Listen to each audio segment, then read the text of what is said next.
آقا کے وفادار ہے علماء دیوبند، اسلام کے غمخوار ہے علماء دیوبند۔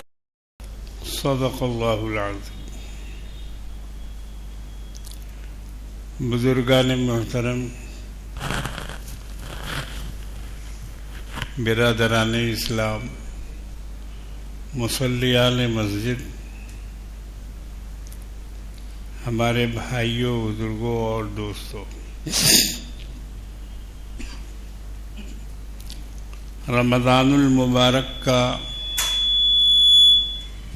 آج تیسرا جمعہ ہے،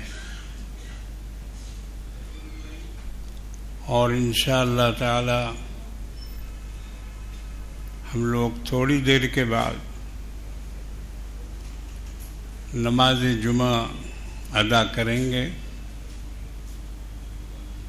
اور اس کی جو برکات اور اس کے جو فیوض و تجلیات ہیں انشاءاللہ اس کو ہم حاصل کریں گے۔ یہ مغفرت کا عشرہ ہے۔ پہلا عشرہ رحمت کا گزرا، میں نے غلطی سے اس کو مغفرت کا عشرہ کہہ دیا تھا، مگر ترتیب وہ نہیں ہے، ترتیب یہ ہے: اولہ رحمت واوسطہ مغفرت وآخرہ عتق من النار۔ یہ اسلام کی فضیلت ہے کہ اسلام نے ہر جگہ تقدیم و تاخیر کا خیال رکھا ہے۔ اب رمضان بڑا مبارک مہینہ ہے، یہ طے ہے، لیکن اللہ پاک نے اس کے 3 حصے کر دیے ہیں، اور پھر جو اس کا آخری عشرہ ہے، آخری حصہ ہے، اس میں بھی اللہ نے 5 حصے کر دیے، یعنی لیلۃ القدر کسی ایک رات میں مقرر نہیں کیا، 5 راتیں ہیں، اور یہ حکم دیا کہ ان 5 راتوں میں سے لیلۃ القدر کو تلاش کرو۔ مقصد کیا ہے؟ مقصد یہ ہے کہ رمضان کا آخری عشرہ یہ تمہاری عبادتوں میں گزرے، عبادتوں میں گزرے، تمہاری نماز، تمہاری عبادتیں زیادہ ہوں، کیونکہ لیلۃ القدر میں جو عبادت کی جاتی ہے وہ ایک نماز 83 برس کی نماز کی جگہ پر ہے۔ اگر کوئی 83 سال 80 اور 3 عبادت کرتا ہے، سال مہینہ نہیں، تو اس کو لیلۃ القدر میں اس کا ثواب ملے گا 83 سال کی عبادت کا۔ تو اللہ رب العالمین نے رمضان کے بھی 3 حصے کیے۔ پہلا حصہ رحمت، دوسرا حصہ مغفرت، اور تیسرا حصہ جہنم سے نجات کا۔ میرے بزرگوں اور دوستو، یہ اسلام ہی کی خصوصیت ہے کہ اس نے اپنے ماننے والوں کو ایسی چیزیں دی ہیں، نماز کی شکل میں، روزے کی شکل میں، عبادتوں کی شکل میں، حج کی شکل میں۔ آپ جن چیزوں کو دیکھیے، جن عبادتوں کو دیکھیے، وہ اپنی جگہ پر آپ ہے، اور اس کی مثال پوری دنیا میں ڈھونڈنے سے نہیں مل سکتی۔ روزہ کی مثال کہیں نہیں ملے گی آپ کو، یا آپ کا سحری میں اٹھنا، سحری کھانا، اذان کے وقت بند کرنا. آج کل ایک مسئلہ بڑا چھڑ گیا ہے کہ ہاتھ میں پیالہ رہے اور اذان ہوتی رہے تو پی سکتے ہیں، کھا سکتے ہیں کہ نہیں. سوشل میڈیا پہ بھی بہت زور یہ مسئلہ چل رہا ہے اور لوگ پوچھ پاچھ بھی کر رہے ہیں، سوال بھی کر رہے ہیں. حالانکہ ایسی کوئی بات نہیں ہے. اذان ہوئی اور روزہ شروع، سحری ختم. اب پیالہ ہاتھ میں رہے یا منہ میں رہے کچھ بھی نہیں. فجر کی اذان، شرط یہ ہے کہ وہ فجر کی اذان ہو.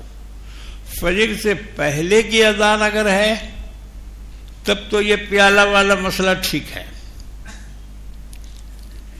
تب یہ مسئلہ ٹھیک ہے. آدمی جو بچا کھچا ہے وہ کھا پی کے جلدی سے فارغ ہو جائے. اب فجر کی اذان ہوگی تو اب جب فجر کی اذان ہو جائے گی تو اب کھانے پینے کا کوئی مسئلہ نہیں. اگر کوئی کھائے گا تو اس کا روزہ نہیں ہوگا. یہ اچھی طرح سے سمجھ لیجئے. آج کل لوگ پہلے بھی اذان دے رہے ہیں، پہلے اذان دے رہے ہیں. کیسے؟ ٹائم ٹیبل جو چھپا ہوا ہے اس میں 5 منٹ ایکسٹرا رکھا گیا ہے، افطار میں بھی اور سحری میں بھی 5 منٹ ایکسٹرا ہے. افطار کے وقت بھی 5 منٹ پہلے غروب ہو جاتا ہے، مگر اس میں احتیاطاً 5 منٹ کا اضافہ رکھا گیا ہے تاکہ کوئی بھول نہ ہو. اسی طرح سحری میں بھی 5 منٹ پہلے کا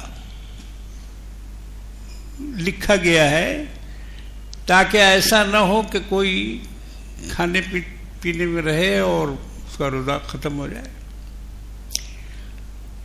تو اب اس کی خوبصورتی دیکھیے آپ. سحری کی خوبصورتی الگ ہے، افطار کی خوبصورتی الگ ہے. اس طرح سے افطار کا انتظام اور افطار کا اجتماع کسی مذہب میں نہیں. روزے وہاں بھی رکھے جاتے ہیں، اپواس وہاں بھی ہوتا ہے، لیکن وہ اس ڈھنگ کا نہیں ہوتا ہے جس کے جب جی میں آیا کھا لیا پی لیا، کھڑے کھڑے بیٹھے بیٹھے چلتے چلتے. یہ دسترخوان کا بچھانا اور روزہ داروں کا صف لگانا صرف یہی نہیں، پوری دنیا میں یہ رواج ہے. پوری دنیا میں جہاں جہاں مسلمان ہیں، یورپ کی کنٹری میں اور دیگر کنٹریوں میں، افریقہ میں اور دوسرے ممالک میں، جہاں جہاں مسلمان روزہ دار ہیں، روزہ رکھتے ہیں، بڑے پیمانے پر افطار کا انتظام ہوتا ہے. لوگ حیرت سے اس کو دیکھتے ہیں. لوگ سامان لے کے بیٹھے ہوئے ہیں ایک لائن سے. اچھا، آج کل مسجدوں سے زیادہ افطاری جو ہے وہ سڑکوں پہ ہو رہی ہے. مسجد سے زیادہ بھیڑ سڑک پر ہے. سعودی حکومت نے پابندی لگا دی ہے مسجد میں افطار کے لیے. لوگ صرف کھجور وغیرہ لے کے اپنے پاس رہتے ہیں اور اسی سے روزہ کھول لیتے ہیں، زمزم رہتا ہے. لیکن وہ جو دسترخوان بچتا تھا ایک زمانے میں اور 15-20 لاکھ آدمی ایک ساتھ بیٹھ کے افطار کرتے تھے، وہ سلسلہ ابھی کے جو بادشاہ ہیں انہوں نے ختم کر دیا. مسجدوں میں افطار کو بند کرا دیا. اب پتہ نہیں اس میں کیا ان کی مصلحت ہے. حالانکہ وہ ایک بہت بڑا اسلامی نمونہ تھا، اجتماع کا ایک بہت بڑا نمونہ تھا. وہ ایک ساتھ بیٹھ کر افطار کرنا، اور اس میں بڑے بڑے لوگ حصہ لیتے تھے، امیر و کبیر لوگ. اچھا، یہ مت سمجھیے آپ کہ وہ زکوٰۃ و فطرہ اور خیرات اس طرح کی چیزیں نہیں، وہ نہیں تھی. وہ تو اس حدیث پر عمل تھا جس میں سرکار دو عالم صلی اللہ علیہ وسلم نے فرمایا من فطر صائما، جس نے کسی روزے دار کو روزہ افطار کرایا، او مذقتی لبنا، چاہے وہ دودھ کا ایک گھونٹ ہو، او شربۃ من ماء، یا صرف پانی ہی کا ایک گھونٹ ہو، جس نے بھی روزہ دار کو افطار کرایا، اللہ کے حبیب نے فرمایا سقاہ اللہ من حوضہ، اللہ اس کو میرے حوض سے پانی پلائے گا اور میرے حوض سے اس کو سیراب کرے گا۔ یہ خیال ہے وہاں کے لوگوں کا، وہ صدقہ خیرات میں نہیں بانٹتے افطاری، اور جو کھانا بھی کھلایا جاتا ہے مدینہ طیبہ میں، مکہ معظمہ میں، حرم کے باہر، جب مسجد میں منع ہو گیا تو اب باہر کھلایا جا رہا ہے۔ لاکھوں لاکھ افراد ایک ساتھ بیٹھ کے کھا رہے ہیں اور ان کو افطاری کرائی جا رہی ہے، ایک پر ایک وہاں اہل ثروت اور مخیر حضرات ہیں۔ وہ اللہ کے نام پر روزہ داروں کو افطار کرانے کا جو ثواب ہے، اس ثواب کو حاصل کرنے کے لیے پہلے میں بھی بہت جھجکتا تھا کہ پتہ نہیں زکوٰۃ کا ہے، خیرات کا ہے، کیا ہے، غریبوں کے لیے ہے، ہم لوگوں کے لیے جائز ہے کہ نہیں ہے، پریشانی ہوتی تھی۔ مگر ہم نے جب تحقیق کی اور معلوم ہوا، کتابوں میں پڑھا، وہاں کے احوال کو جب ہم نے معلوم کیا تو معلوم ہوا نہیں، یہ روزے دار کو افطار کرایا جا رہا ہے فی سبیل اللہ، کوئی خیرات یا زکوٰۃ یا صدقہ کی نیت نہیں ہے۔ تو پھر ہم نے بھی کھانا شروع کیا۔ کھانے سے پہلے تحقیق ضرور کیا کرو۔ آج کل کیا ہے نا، منہ کھلا ہوا ہے، جہاں سے جو آیا لے آؤ لے آؤ۔ ابھی کا جو دور ہے لے آؤ لے آؤ، کچھ نہیں، صحیح ہے غلط ہے، اس کا کاروبار کیسا ہے۔ ایک جگہ میں گیا، وہاں عراقی لوگ ہیں، ان لوگوں کا کاروبار ہے شراب چلانے کا، مسلمان ہیں، مسلمانوں میں بھی ایک برادری ہے، اس کو عراقی بولتے ہیں، اور ان کا کام ہے تاڑی چلانے کا کام، بیچتے بھی ہے۔ یہاں بھی کئی ایک بھٹی ہے نارگل ڈانگا وغیرہ میں، اور بھی کئی جگہ۔ تو جب میں اس گاؤں میں پہنچا تو معلوم ہوا کہ یہاں عراقی زیادہ رہتے ہیں۔ اب دوپہر کا وقت آیا تو کھانے کا نمبر آیا، ایک سلیمان صاحب تھے، بیچارے ہمارے بہت معتقد تھے، انتقال ہو گیا ان کا۔ تو انہوں نے کہا قاری صاحب آپ کھانا ہمارے گھر میں کھائیے گا۔ ہم نے کہا کہ آپ کی برادری کیا ہے؟ فوراً پوچھا ہم نے، کہا کہ ہم عراقی ہیں۔ تو ہم نے کہا آپ چلانے کا کام تو نہیں کرتے ہیں؟ کہا کہ نہیں نہیں بالکل نہیں، ہمارا چمڑے کا کام ہے، چمڑے کا کاروبار ہے، ہم یہ چلانے کا کام نہیں کرتے۔ ہم نے کہا کہ اب ہم آپ کے یہاں دعوت کھائیں گے، اب کھائیں گے۔ وہ آدمی ہمارے اس سوال سے اتنا متاثر ہوا کہ جب تک وہ زندہ رہے ہماری تعریف کرتے رہے اور ہمارے ایک دم مداح بن کر کے رہے۔ وہ کہتے تھے کہ قاری صاحب آپ پہلے آدمی ہیں، ہم نے بہت سے مولوی مولانا کی دعوت کی، امام کی دعوت کی، مؤذنوں کی دعوت کی، ان کو اپنے گھر بلایا کھلایا، لیکن کسی نے یہ سوال نہیں کیا کہ آپ کا کاروبار کیا ہے۔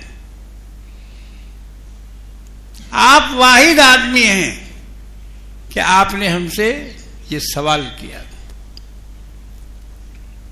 تو میرے بھائیوں، بزرگوں، دوستوں، یہ رمضان کی فضیلت، یہ افطار کی رونق، اس میں بھی دھیان رکھا کرو کہ کہیں ایسا تو نہیں ہے کہ کوئی غلط چیز پیٹ میں جا رہی ہے. روزہ داروں کو افطار کرایا کرو.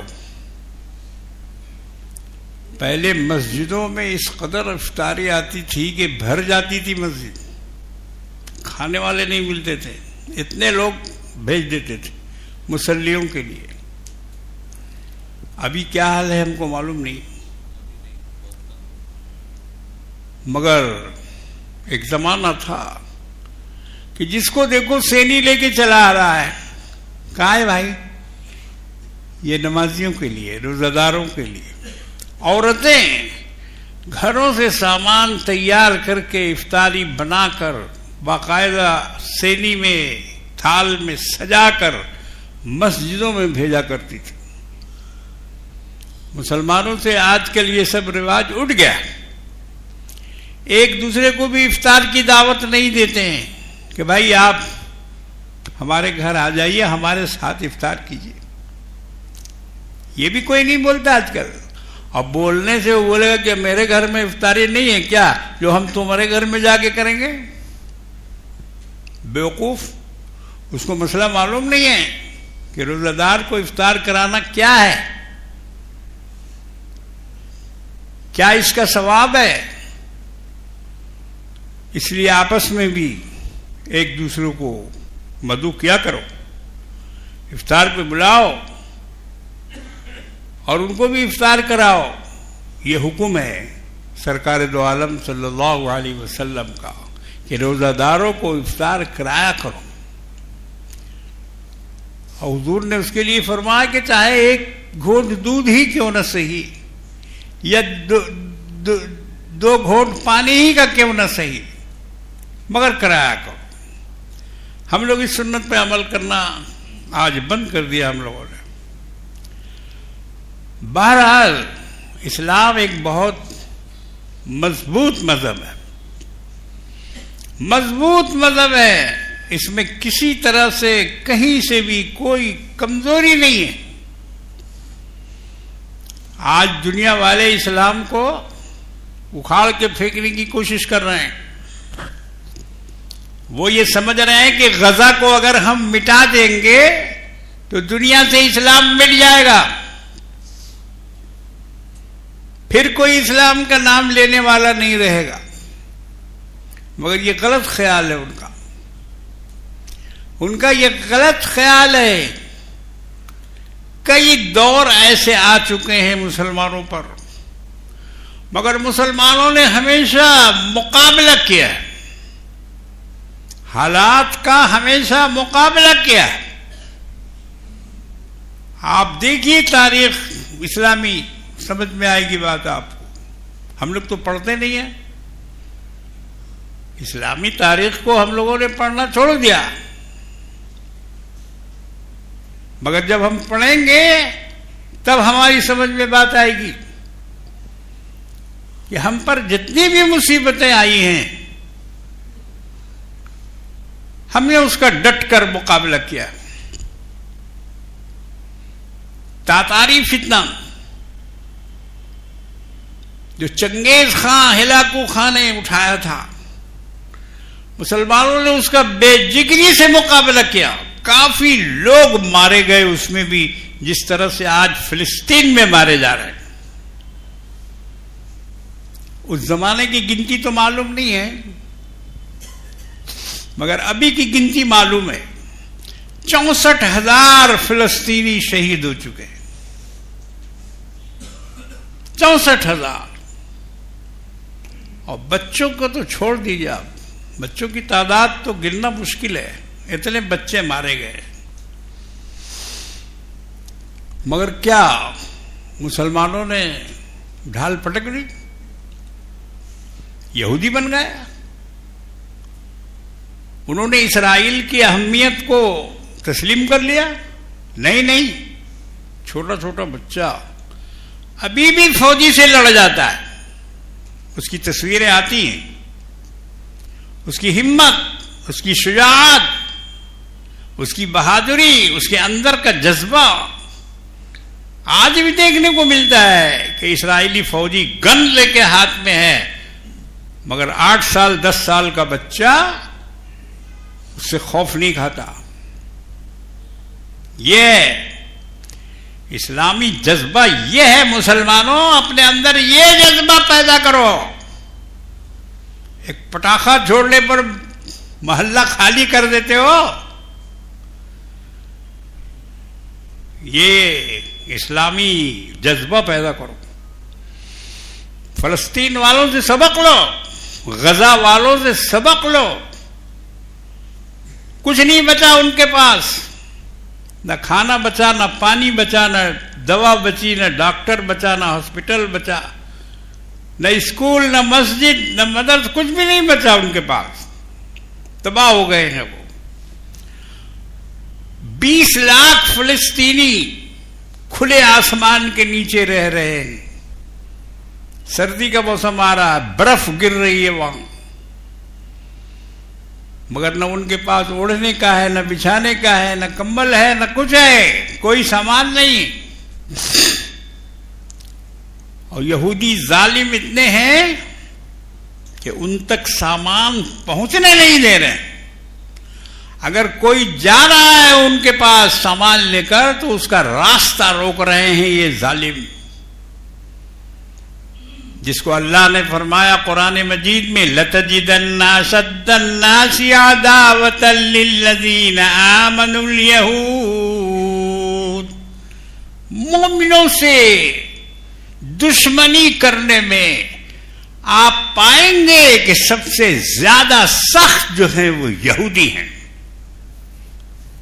سب سے بڑے دشمن، اسلام کے سب سے بڑے دشمن، رسول اللہ کے سب سے بڑے دشمن.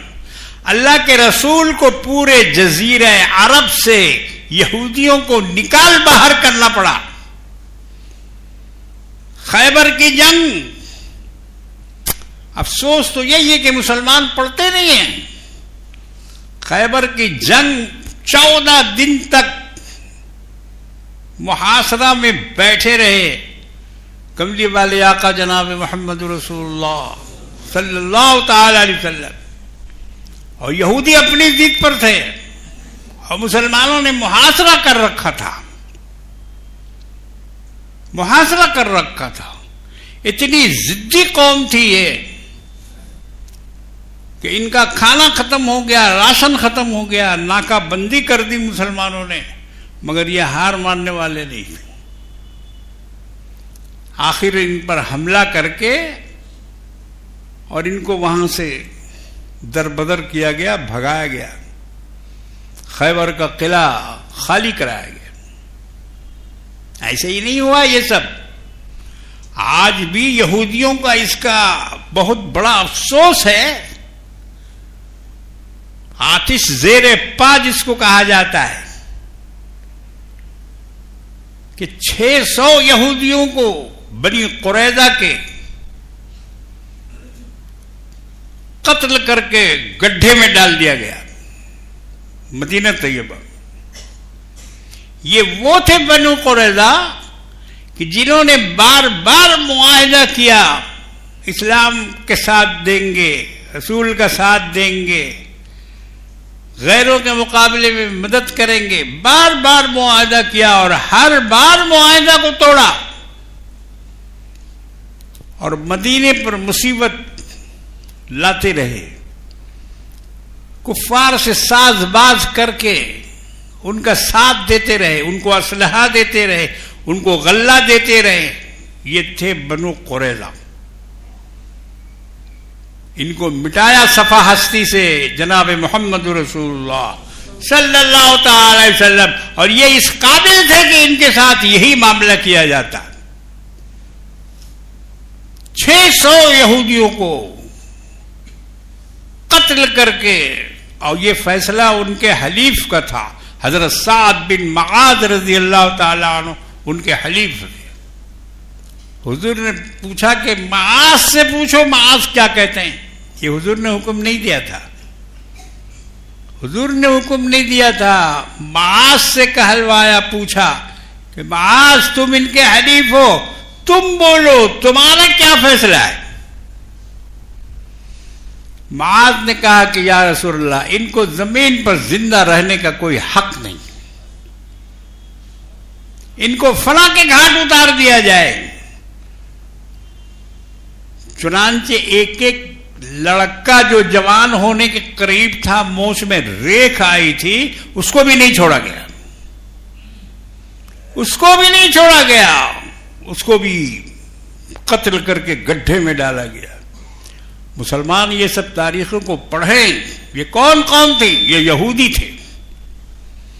آج یہودی جب اس تاریخ کو پڑھتا ہے تو اس کا دماغ کھولنے لگتا ہے، اس کا کلیجہ ہلنے لگتا ہے کہ ہماری قوم کے ساتھ لیکن اس نے یہ نہیں غور کیا کہ کیوں کیا گیا یہ سلوک، یہ سلوک کیوں ہوا؟ ہمیشہ ان کی دشمنی رہی، انہوں نے شروع سے اسلام کے ساتھ دشمنی کی اور آج بھی کر رہے ہیں۔ وقت کم رہتا ہے، اس لیے تفصیل بیان کرنے کا موقع نہیں۔ اسلام میں ایک بہت بڑا فتنہ شیعہ کے نام سے یہودی نے پیدا کیا، بہت بڑا فتنہ۔ جو اہل علم ہیں وہ اچھی طرح سے جانتے ہیں کہ اسلام میں کتنا بڑا رخنہ ہے یہ، جس کو شیعہ کہتے ہیں۔ اس کا کلمہ الگ، اس کی نماز الگ، اس کی مسجد الگ، اس کی فقہ الگ، اس کی حدیث الگ، اس کا قبرستان بھی الگ، کوئی چیز مسلمانوں سے ملتی جلتی نہیں ہے۔ ایک دم مسلمانوں کا پیرالل مذہب ہے یہ، جس کو شیعہ بولتے ہیں۔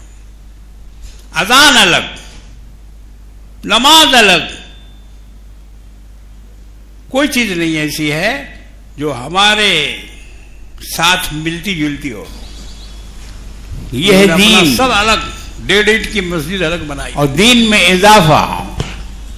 یہ فرقہ کس کا قائم کیا ہوا ہے؟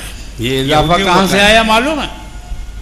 یہ جو الصلاۃ والسلام علیہ سے پڑھا جا رہا ہے اذان دینے سے پہلے ہوا ہے کہ آپ اضافہ بھی شیعوں کی طرف سے ہے، شیعوں کی طرف سے ہے۔ 8 انہوں نے اپنے اذان میں اضافہ کیا اور ایران کی جنگ ہوتی رہی۔ کیا اضافہ کیا؟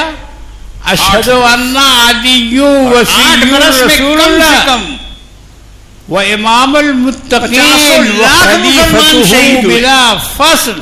یہ ابھی اس دور میں اضافہ کیا، تو جب بڑے بھیا نے اضافہ کیا، اس صدی کے بھیا کب خاموش رہتے ہیں؟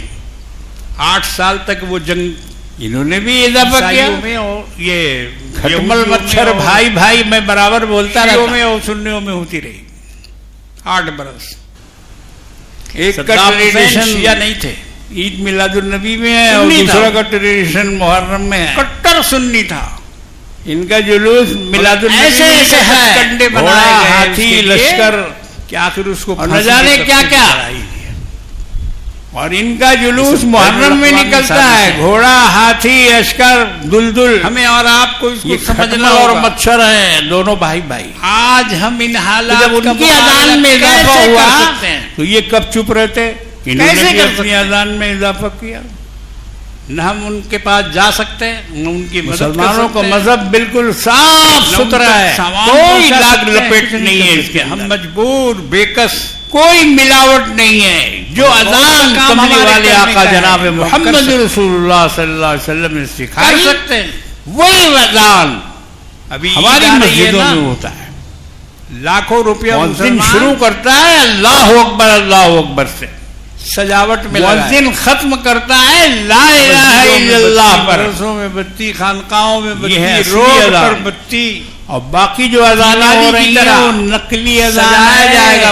مسلم سن لو کان کھول کر، شرم نہیں آتی؟ وہ نقلی ہے، اس کا کوئی ثبوت۔ تمہارے بچے وہاں ہاتھ میں گود میں شہیدوں کے بارے میں اچھی طرح سے میں نے ریسرچ کیا ہے، 500 برس وہ یہودی کے بچے ہیں، وہی اذان ہوتی ہے لا الہ الا اللہ محمد رسول اللہ پڑھنے والے بچے ہیں، ان کے بچے تھا 500 برس کے ان کے بچے ہیں جو ان کی گود میں شہید ہو رہے ہیں، خون سے لہو لہان ہو رہے ہیں اور روزانہ ہو رہے ہیں. کا بھی یہی مسئلہ ہے, ایک روزے میں باقی نہیں ہے دڑار ڈالنے کی کوشش, میزائل نہ مارا جا رہا ہو, خانقاہ کے نام پر, صوفی کے نام پر, وہ صوفی اپنے آپ کو یہ کام ہو رہا ہے, یہ ظلم ہو رہا ہے. آگے پیچھے بہت لقب ہے, شیخ, شاہ, سید. تو میں مسجد میں بیٹھ کے بول رہا ہوں, علامہ فلاں, مسجد میں بیٹھ کے بول رہا ہوں, منبر رسول پہ بول رہا ہوں کہ میرا ہاتھ جاہل دا گریٹ جس کو بولتے ہیں, کچھ نہیں جانتا ہے, لقمہ تک جاتا نہیں. کی ایک کتاب پڑھی ہے, کتاب پڑھی ہے, بھوکوں کی اور ان جاہلوں میں علامہ بنا ہوا ہے. کیسے ہم ان کو بڑا اشتہار چھاپتا ہے, مدد کریں ان کی, اور ان تک ہم پہنچ پائیں. لوگوں کو بلاتا ہے, اتنا نمبر بس سے آئیے, یہ ایسی فلاں جگہ اترے, آج کی فلاں جگہ سے پھر فلاں جگہ جائیے, ہتھیارہ بائیکاٹ کا اتنا اعلان کیا گیا, اتنا کاغذ چھاپا گیا, اتنا پوسٹر نکالا گیا. کیا کرو گے وہاں بلا بائیکاٹ کیا, بس سے, گاڑی سے, موٹر سے بلا کر کرو گے کیا؟ ان کو کیا کرنا ہے جن کو بلا رہے ہو؟ جتنے پروڈکٹس اور اسرائیل کے ساتھ ساتھ امریکن پروڈکٹ, یہ سب مسلمان ہیں, طاقت پہنچا رہا ہے نا, بکسہ لے کے بیٹھے ہوئے وہاں, اس کی بزنس کو چمکا رہا ہے نا. کہتے ہیں کہ یہاں مراد ملے گی, خزانے کو بھر رہا ہے نا, پوری ہو رہی ہے بکسہ سے. کیا ہے مسلمان جو اس کی یہاں مرادیں ملتی ہیں, اسلامی مرادیں بکسہ میں ہیں, اس میں ڈالو تب اس کی مراد پوری ہو. کے پاس ارے بھائی تم بھی اپنی مراد وہیں پوری کر لو نا, بکسہ ہٹاؤ, اور نہیں تو تم بھی اسی طرح پیچھے جاؤ گے, اسی بکسے میں ڈلواتے ہو, تم بھی زیادہ دن بچو گے نہیں. کہتے ہو کہ تمہاری مراد یہاں پوری ہوتی, یہاں بھی وہی عمل دہرایا جائے گا. دیکھو یہ عقل کا پھیر, دیکھو یہ شیطان کی تیاری ہو چکی ہے, دیکھو یہ ابلیس کی ابلیسی ہو چکا ہے کہ اس نے کسی شعبے کو نہیں چھوڑا. زیادہ دیر نہیں لگے گی, انتظار کرو الیکشن کا, ہوشیار رہیں آپ, اور الیکشن کے بعد رمضان شریف کے روزوں کو کہ کیا ہوتا ہے یہاں آپ خراب نہ کریں. میرے بھائیوں نے سننے پر کہ دیر میں کرنا چاہیے, مغرب کے بعد کرنا چاہیے. آپ یہ مت سمجھیے کہ ایسا نہیں ہے, ہوشیار کر محمد رسول اللہ صلی اللہ علیہ وسلم, آپ کو ہوشیار کر رہا ہوں. اپنے اندر آتے ہیں کہ جو ہی بلال پیدا کرو, دی اسلامی غیرت پیدا کرو, اسلامی حمیت پیدا کرو. یہی عمل تھا. ایسا نہیں صحابہ نے روزہ کھولنے میں دیر نہیں کی اور آپ اپنے کام میں لگے ہوئے ہیں. آپ کو سینکڑوں برس تک, اور وہ آج تک چلا آ رہا. کلمہ گو مارا گیا, مگر اب قیامت کے لیے آپ کو کچھ نہ کچھ کرنا چاہیے. شامت آئی ہوئی تب آپ مسلمان ہیں, شامت آئی ہوئی ہے, جا کے گھر میں چادر اوڑھ کے سو گئے. سعودیہ میں 20 رکعت کی تراویح کو اسلامی جذبہ نہیں ہے, اپنی طاقت کے بلبوتے پر وہاں کے بادشاہ نے موڈی کی طرح 10 رکعت کی طرح سے کاٹے جائیں گے. نعوذ باللہ. 1400 سال میں کوئی مثال نہیں ہے کہ مسجد نبوی میں اور مسجد حرام میں کبھی 8 رکعت نماز ہوئی ہو. پیدا کرو. 8 رکعت والے خوش نہیں ہو اس پر کہ وہاں 10 کر دی گئی. جہاد کا نام بولنے سے لوگ چڑھتے ہیں. خوش ہونے کی ضرورت نہیں ہے, ان کو یہ دیکھنا چاہیے کہ امت کا جو عمل 1400 سال سے چلا آ رہا تھا, یہ ایک ظالم کی طاقت دین نے, اسلام نے مسلمانوں دیا اپنی طاقت اور اپنی قوت کے بل پر. ڈیفنس کی طاقت ہے جس کو وہاں کے علماء جہاد کا جذبہ منا رہے ہیں. جیسے بکری منمناتی ہے, جذبہ ہمارے اندر سے مٹ چکا ہے. کھل کے فتویٰ نہیں دے پا رہے ہیں, کھل کے مسئلہ نہیں بتا سک رہے ہیں. بہت سے لوگوں نے جو بھی اٹھے گا جذبے کو ختم کر دیا, اس کو اندر کر دیا جائے. کتنے امام کو ان لوگوں نے مار ڈالا, بس جیل میں بند کر کے سڑا دیا. کوئی سنوائی نہیں, کوئی دید نہیں, کوئی اس کی داد و فریاد نہیں, بس اندر کر دیا. اس سے تو ختم ہو گیا. بزدل مار ڈالا یا کچھ بھی ان کے ساتھ کیا, باہر نکلنے نہیں دیا. کرو چلے میں جاؤ، دیکھو یہ ہے قیامت کی نشانیوں میں سے رکھو کہ اگر کوئی سامنے آئے گا تو اس سے مقابلہ کریں گے. ساری دنیا کے علماء چھوڑیں گے نہیں، مگر اس کو چھوڑیں گے نہیں. ہمارے یہاں ہندوستان کے مارے گھر میں یا مسجد میں نہیں گزریں گے.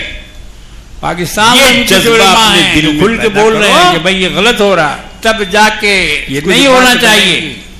جو تراویح ہوتی آئی تھی یہ جذبہ وہی تراویح ہونی چاہیے، دھیرے دھیرے وہی ختم اصلی تراویح ہے. اب نہیں ہے 8 رکعت 10 رکعت نہیں، ایمانی جذبہ نہیں ہے. یہ بات میں اس لیے آپ کو سنا دے رہا ہوں کہ کہیں آپ کے دل میں یہ خیال نہ آئے کیا ہوگا کہ جب وہ لوگ پڑھ رہے ہیں 10 رکعت تو ہم لوگوں کو بھی 10 رکعت پڑھنا چاہیے. ہم لوگ بے وقوف بنے ہوئے ہیں 20 رکعت. تمہاری مسجد رہنے دیں گے اتنی دیر تک، تمہارے مدرسوں کو قائم رہنے دیں گے، مٹا دیے جائیں. بس سمجھنا کہ وہ ٹھیک کر رہے ہیں، ساتھ ٹھیک کو ٹھیک بولا جائے گا، غلط کو غلط بولا جائے گا. میرے بزرگ وہ غلط کر رہے ہیں، انہوں نے مسلمانوں کی نماز کو خراب کیا، ہم کو بچانا ہے. ان کے رمضان کو خراب کیا، ان کے تراویحوں کو خراب کیا، آپ اس کے ذمہ دار ہیں. ثواب کو لوٹ لیا، کم کرا دیا، لوگوں کو مرتد بنایا جائے گا. 20 کا ثواب اور 10 کا ثواب مرتد بنایا جائے گا. اور ان سے 20 رکعت میں قرآن سننا اور 10 رکعت میں قرآن سننا، اور ان کو کفر پر آمادہ کیا جائے گا، مار کر، پیٹ کر، پیسے دے کر، لالچ دے کر، یا پھر اللہ ان کے وجود سے حرم کو پاک کر دے، اسلام کو مٹانے کی کوشش کی جائے. دو دعا کرو، یہ سب ہونے والا ہے. اللہ انہیں صحیح راستے پہ چلنے کی توفیق دے. کیسے بچے گا ایمان، اور اگر نہیں چلتے بچے گا اسلام تو اللہ ان کو فنا کر دے. اللہ ان کو ختم کر دے. فکر کرو، لڑکیوں کو بچاؤ جو کالجوں میں پڑھ رہی ہیں، ان پر دھیان رکھو، ان پر خیال رکھو کہ ان کا تعلق کسی غیر مسلم سے نہ ہو. ان کو تاریخ کی کوئی ضرورت نہیں ہے، ان کو تو بس اپنے دین سے نکل نہ جائیں، اپنے مکان، کہیں جہنم کے طاق نہ بن جائیں. کیسے اس میں کس کی ذمہ داری ہے؟ 10 کا ماں کی 20 کا 30 کیا جائے. جو باپ ان کو کالج بھیج رہا ہے، جو ماں اس کو کالج بھیج رہی ہے، اسکول بھیج رہی ہے، یہ اس کی ذمہ داری ہے کہ اس کو بھی بچائے اور اس کے ایمان کو بھی بچائے. یہ ہماری ذمہ داری بنتی ہے. پوری دنیا میں شور مچایا اور رمضان چلا گیا، سارے ملک کے علماء نے احتجاج کیا کہ ہم نہیں منظور کریں گے اس کو، اور اس میں ایسی تراویح کرنا ہے جو لوگ اللہ کے رسول کے زمانے میں ہوتی آئی تھے. حضرت ابوبکر کے زمانے میں ہوتی آئی تھی، امت کے لیے خاص طور. یہ لوگ جھوٹ بولتے ہیں، دعا بہت بڑی اکبر کے زمانے میں 20 رکعت نہیں ہوتی تھی. یہ مت سمجھو کہ ارے بہت دن سے دعا وغیرہ ہے، کہاں قبول. حضرت عمر رضی اللہ تعالیٰ عنہ کیا پاگل ہو گئے تھے کہ اپنی طرف سے 20 انہوں نے مقرر کر دیا تھا. اللہ کے ہاں ان کے سامنے کوئی نظیر نہیں تھی، ان کے سامنے کوئی مثال نہیں تھی، ان کے سامنے صحابہ کا عمل نہیں تھا. بولے اور فوراً دل سے اپنی مرضی کو انہوں نے 20 مقرر کیا. ارے نہیں پاگلو، بادشاہ ہے نا، بے وقوفو، اللہ کے رسول نے 20 رکعت پڑھی ہے، چاہے گا کرے گا. حضرت ابوبکر نے 20 رکعت پڑھی ہے، اتنا کرے گا. عمر نے ان کی تقلید کی ہے اور انہی کے طریقے پر امام کو جمع کر کے لوگوں کو اکٹھا کیا. اپنے پیٹ سے، اپنے مطلب سے انہوں نے 20 رکعت نہیں مقرر نہیں چاہا. اوپر کہاں ہو؟ چنگیز خان شکست کھا کے بھاگا، بہکانے والوں کے بہکانے میں متاؤ، بھٹکانے والوں کے بھٹکانے میں متاؤ بھاگا. یہ 20 رکعت اسی زمانے سے چلی آ رہی ہے، 1400 سال کا ریکارڈ نہیں ہے. مسجد نبوی میں اور مسجد حرام میں کبھی بھی 8 رکعت کی تراویح ہوئی ہو. اگر کوئی دکھا دے تو میں اس کا زندگی بھر کے لیے غلام ہو جاؤں. شکست دی قرآن میں ہے، وَقُلْ جَاءَ زندگی بھر کے لیے اس کو اپنا آقا مان لوں. إِنَّ الْبَاطِلَ كَانَ زَهُوقًا. کہہ دیجئے مسلمان کہ حق آ گیا ہے. دنیا کے ایک ساتھ پاگل ہو گئے اور اب ایک ساتھ ان کا دماغ خراب ہو گیا، ایک ساتھ ان کے مولوی، ان کے علماء کی غلط نہیں ہو سکتی، بہک گئے کسی کے بہکانے پر. پیشین گوئی 14 ابو حنیفہ 20 رکعت، کوئی غم ثابت نہیں کر 20 رکعت. امام شافعی کوئی غلط 20 تعبیر رکعت، نہیں کر سکا۔ امام احمد بن حنبل 20 رکعت تھا والشمس یہ سب کون تھے؟ تجری مستقر لها یہ کون لوگ تھے؟ ذلك تقدیر العزیز امت کے العلیم۔ امام تھے۔ سورج چل رہا ہے، تو کیا ان لوگوں کا سورج دوڑ مسلک رہا غلط ہے اپنے راستے پر۔ تمہارا مسلک صحیح ہے؟ سائنسدانوں نے اس وقت مذاق اڑایا، 150-200 برس کی جو مذاق اڑایا۔ پیداوار دیکھو ہے، قرآن کیا کہتا ہے؟ سورج چل اس رہا کا ہے۔ مسلک صحیح ہے، 8 رکعت ہیں۔ اس وقت سائنس اور یہ سارے ائمہ بچی نہیں تھی، اس وقت سائنس بچی تھی، جو پوری ایک عقل امت کی کچی دلیل رکھتے تھی، ہیں۔ وہ نہیں سمجھ پائی کہ سب قرآن کے کیا ہم کہہ 20 رہا سے ہے۔ کم کا کوئی آج قائل وہی نہیں ہے، سائنس 20 سے اس کی زیادہ کے تائید قائل کر رہی نہیں ہے ہے امام کہ مالک بے رحمۃ شک اللہ۔ قرآن جو کہہ رہا ہے ان کے یہاں وہ 36 100% رکعت صحیح نماز ہے۔ ہے۔ سورج بہت مدینے میں تھے تیز وہ، رفتاری کے مدینے ساتھ کے لوگ اپنے نماز مدار زیادہ میں پڑھتے گردش تھے کر مکہ رہا والوں سے، اس لیے ایک بھی کہ پیشی مکہ والوں ہوئی کو تراویح کے قرآن کی بعد غلط نہیں 4 ہوئی۔ رکعت کے جو بعد کچھ قرآن طواف میں کا ہے موقع ملتا وہ ہے۔ سب کچھ سچ ہے، اور جو کچھ ترویحات قرآن میں جہاں ہے ہوتی تھی، وہ سب کچھ ہو کے رہے گا۔ طواف وہ کر مسلمانوں لیتے تھے۔ اس پر ایمان لاؤ، آج کا طواف نہیں، آج کا دین طواف پھیل تو کے رہے 2 گا، گھنٹہ کا ہے۔ باطل مٹ کے رہے گا۔ وقل جال 50 لاکھ آدمی طواف کر رہے ہیں نا بھائی۔ باطل ختم ہو آج جائے گا والا طواف ان نہیں، الباطل اس کان دور والا زہوقا، طواف۔ اور باطل ختم ہونے والا ہے ہی۔ جبکہ مختصر فرق لوگ ہے۔ ہوتے تھے، کم اللہ لوگ رب ہوتے تھے، العالمین سے رمضان ہم میں حاجی بھی نہیں رمضان پہنچتے کے تھے وہاں۔ مہینے میں، اس کی راتوں رمضان میں، کے اس بعد کی پھر دنوں حاجیوں میں، کا پہنچنا شروع سحرگاہی ہوتا میں، تھا۔ میں نے تہجد خود کے وقت طواف کیا ہے، ہم دعائیں کیا کریں، 10 منٹ اللہ میں، ہم سب کی آدھا حفاظت گھنٹہ سے بھی فرما، کم میں 20 ہمارے منٹ میں دین و ایمان کی حفاظت 7 فرما۔ چکر لگا لیا۔ اللہ تبارک و تعالی باطل کو بشار غارت آدمی طواف فرما کر رہے ہیں، ہم اور ان کے ساتھ حق طواف کو کر رہے ہیں۔ غالب فرما۔ بولو کتنا بس جلدی انہی ہوگا دعاؤں وہ کے طواف؟ ساتھ میں اپنی بات ختم کرتا ہوں۔ 20 منٹ میں ہو جائے گا کہ نہیں؟ الحمدللہ۔ تو